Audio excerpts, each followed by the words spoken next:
देश में जो एमओडी है और जिसके अंदर सेना के जो आर्मी एयरफोर्स नेवी काम कर रहे हैं, एमओडी के अंदर ऐसे लोग बैठे हैं, ऐसे ब्यूरोक्रेट्स बैठे हैं जिनको सेना के बारे में, सेना के फंक्शंस के बारे में, इनके रोल के बारे में, इनकी रिक्वायरमेंट्स के बारे में ABCD भी नहीं पता है। वो किसी कैडर में कहीं IAS रहे हैं, उनके यहाँ आ गए हैं, 2-4 साल के लिए आते हैं। उन जब तक वो समझते हैं तब तक एक तो उनका ईगो इतना हाई है कि उनको लगता है कि जैसे इनको इतनी फैसिलिटी क्यों मिल रही है। बहुत सारे लोगों को मैं ये भी कहना चाहूंगा, जो लोग बोलते हैं कि सेना में आपको कैंटीन में सस्ती दारू मिलती है, ये मिलता है, वो मिलता है। मेरा उन लोगों को एक छोटा सा सुझाव है कि यार, एक आदमी आपके लिए जान अपनी हथेली पे लेके खेल रहा है और आप चिंदी चोर की तरह एक छोटी छोटी बोतलों के लिए ये सामान सस्ता मिलता है, ये 2 रुपए 4 रुपए सस्ते मिलते, क्या बात कर रहे हो यार आप। कैंटीन इसलिए खोली गई थी कि जो सेना का जवान या उसका परिवार जहां पे है उसके नजदीक एरिया में, ताकि अगर वो वहां पे नहीं है वो जाके वहां से सामान खरीद सके, रोजमर्रा की चीजें, साबुन तेल पानी ये खरीद सके। यार, आप हर सैटरडे संडे को आप जाते हो, क्लब्स में जाते हो, पार्टियां करते हो, घर पे एनिवर्सरी मनाते हो, बर्थडे मनाते हो, तो क्या ये कोई दूसरे प्लेनेट से थोड़ना है। सैनिक भी तो इसी समाज के अंदर आपके ही साथी हैं, आपके ही देश के नागरिक हैं, तो इनके घर पे भी फंक्शन तो होते ही हैं। बच्चे, इनका भी बच्चों का बर्थडे होता है, इनकी भी शादियां हुई हुई, इनकी भी एनिवर्सरी होती है।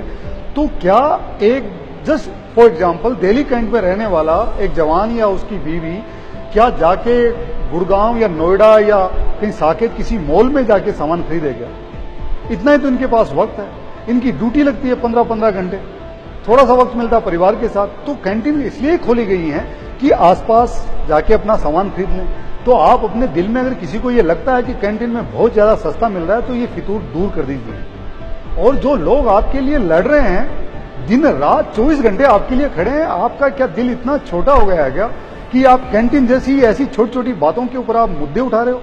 कभी सैनिकों का जो एमओडी वाले हैं उनके राशन कार्ड देते हैं, कभी को नॉन फंक्शनल अपग्रेडेशन है उसके ऊपर रोक देते हैं।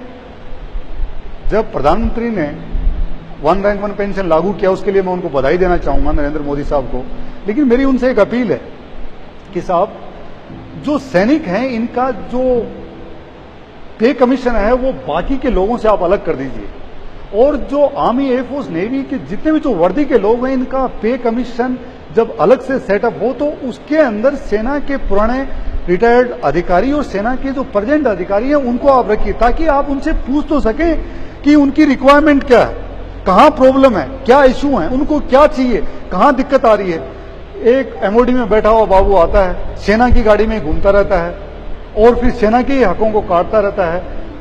कभी राशन काट दिया, कभी ड्रेस काट दी, कभी हथियार की कुछ राउंड काट देगा।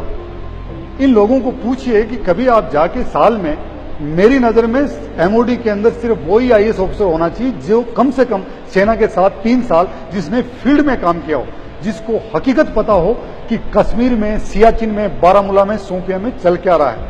और एक जवान जिसकी बीवी यहाँ पीछे रहती है, जिसका परिवार पीछे रहता है, उसके साथ क्या हो रहा है।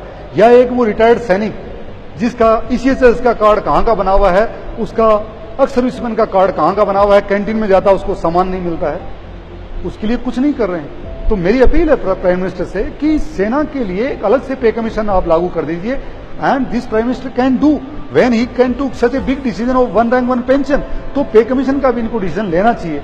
लेकिन जो एमओडी में बैठे हुए बाबू हैं, वो सेना के हकूकों पे, सेना के हकों पे हर वक्त कैंची लिए बैठे रहते हैं। और तब सेना के लोगों का अगर आपको मोरल ऊपर रखना है तो उनको ये तो बहुत छोटी छोटी फैसिलिटी हैं। एक आदमी जो परिवार से दूर रह रहा है, इतनी हार्डशिप में रह रहा है, अपनी जान के साथ खेल रहा है, परिवार से दूर रह रहा है, और जो सिर्फ 34-35 साल में रिटायर हो जाता है, उसके बाद में सेकंड करियर का ऑप्शन का कुछ पता नहीं है। लेकिन वक्त बदल रहा है। जो सैनिक हैं, देश के रिटायर्ड लोग हैं, जब वो वहां पे लड़ सकते हैं तो अपने अधिकारों के लिए भी लड़ेंगे। और वक्त पड़ेगा तो जो जनता का जो मानसिक जो एक सोच है सेना के बारे में, वो भी बदलेगी।